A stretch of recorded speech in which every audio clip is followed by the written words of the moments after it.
look over your shoulder all the time.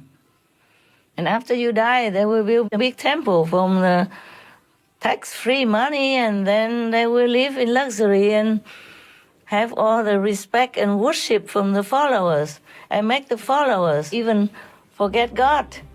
Just worship them instead. This belly of the priest is full of blood and flesh from the animal people, innocent animal people.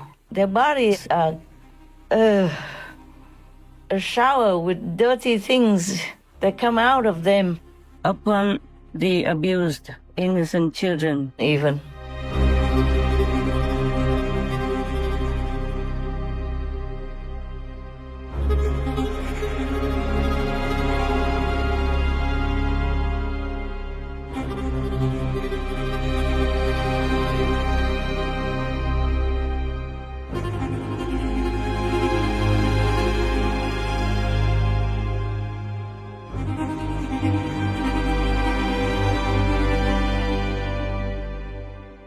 A report into sexual abuse by the French Catholic Church has estimated that more than 200,000 children were assaulted by clergy over the past 70 years. The latest study says more than 1,600 German clergy sexually abused children under their protection, and that in the last 70 years there have been at least 3,677 victims. As a direct consequence of the systematic cover-up by senior church officials, almost every instance of child sexual abuse we found is too old to be prosecuted. Now to the shocking accusations of sexual abuse at a Buddhist temple in Santa Ana. 8 women have now come forward saying that they were assaulted as children at the temple. They say the temple had a culture of abuse.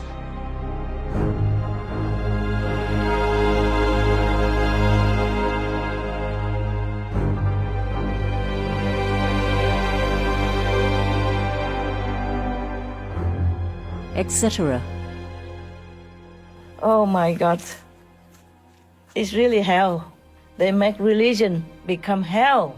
I can never talk about that enough, because they don't just destroy people's faith and destroy children's future, but they also destroy the good energy on this planet and make people suffer more. More blindness, more deafness, more dullness, more wisdomless, by following these kinds of priests and monks and nuns. Oh dear God, please. I don't want to talk about that anymore, but I just have to, because I'm worried about the planet. I'm worried about the world. And I'm aware that if the age limit is 100 on this planet, I don't have much time. I have only 3 decades to go, dear God. So if I don't tell now, when will I tell?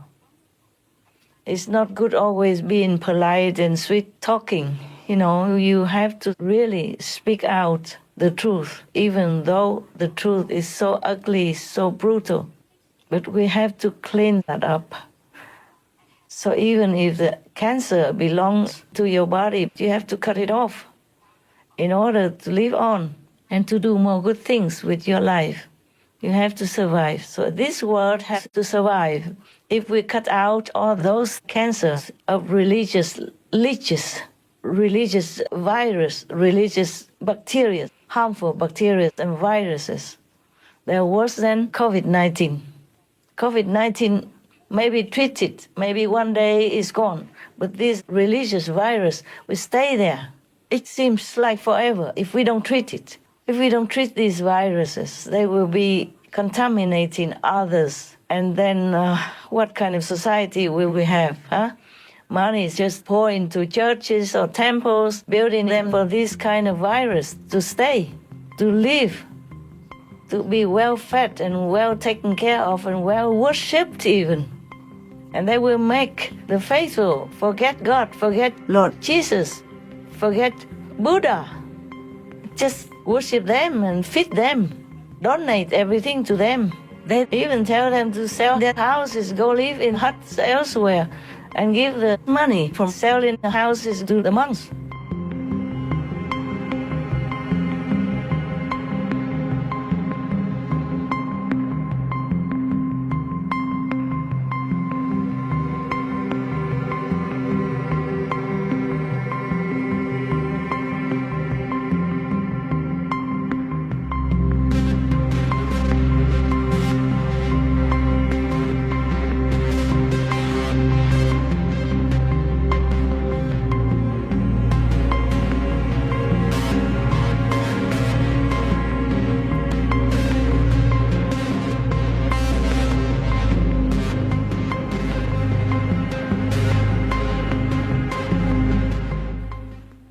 The monks of the Buddha's time, they were going out for alms just because they went out. They also taught people.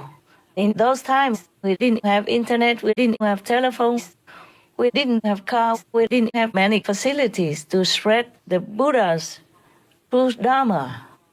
So that's the convenient way to do it, by the way. But the monks nowadays are having so good lives, having good cars, and even good private helicopters or private aeroplanes to go out or go anywhere. Then the faithful will have to pay for it. And then what do they do? Just talk nonsense. Like don't understand anything about the Bible, about the sutras, about any other sutras. Like even don't understand much about the Quran, about the Guru Granth Sahib, about the teaching, sutras of many other ascended masters who sacrificed everything they had in order to try to rescue human souls. But they all treated them like criminals, yes. And nowadays, other kinds of killers, who use their teachings, twist them around just to earn a living, just to live in luxury. Oh my God. Even Thích Nhật Từ says that they can use sex toys and even drag the Buddha in it, saying the Buddha even did not forbid it. Buddha knows nothing about it. When the Buddha was there was no such thing.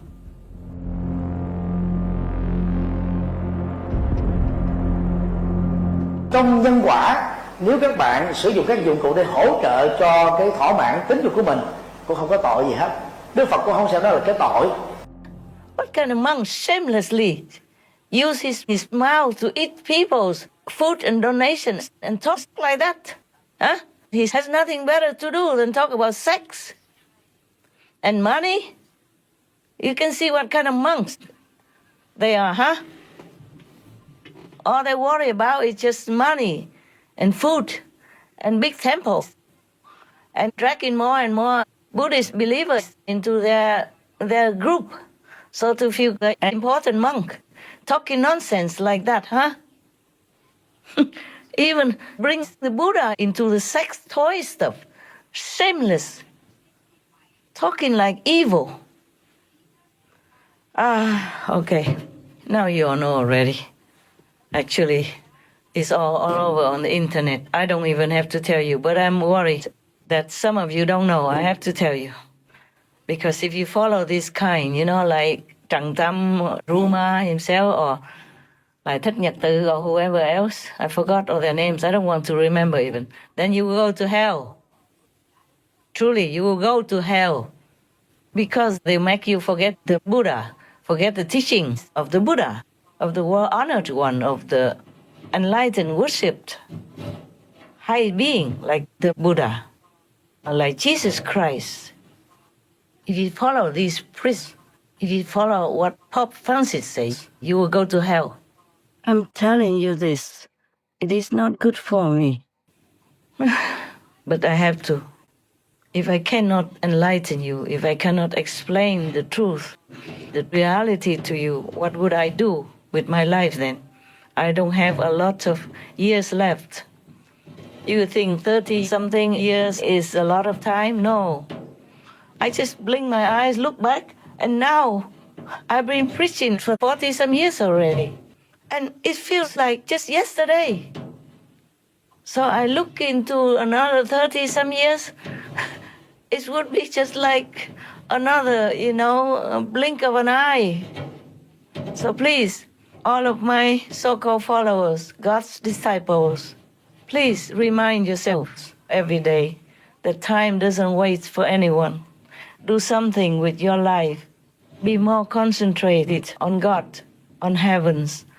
Meditate more consciously on the Quan Yin meditation method, which I use my blood and tears and energies to transmit to you by God's grace. Every day you have to thank God for that. It's the most precious gift that you can ever receive from heaven, from God, through a master. Without that, it will be thousands, hundreds of thousands, millions of years, eons of time until you can reach your true home. And you will be drowning in this physical, delusional existence again, and again. Do not blame God for not listening to our prayers. Blame ourselves for not listening to God's advice, God's wisdom. You have to go inside to listen to God's wisdom. You have to go inside to see God, to reach the light, to reach the currents that will flow you home, upward. There's nothing more precious than the Quan Yin practice. With that, you can exchange it for heaven. But with all the position, the fame and fortune in your physical life, you cannot exchange them for anything like that. You don't even know what heaven looks like. You don't even know what God is. So the Quan Yin Method is the one that gives you all that. Why? Why can you get it? Because it's within you. I told you many times. That's why I don't take any money for my teachings. I don't take anything from you for my teachings. Because I know that you have God with you. That you have this treasure within you. That the light and the teachings of God you can access if you know how. But of course you don't know how. Because it's a secret. It's blocked. It's locked. It's treasured. It's kept unretrievable without the permission from God through a completely enlightened master, through a true master. Because without that, even anybody who repeats the same instruction from me is not the same. When I send a Quan Yin messenger out to you, I give him, her, that power of authorization by the permission of God's grace. Otherwise, you won't have anything. Just delusion from Maya.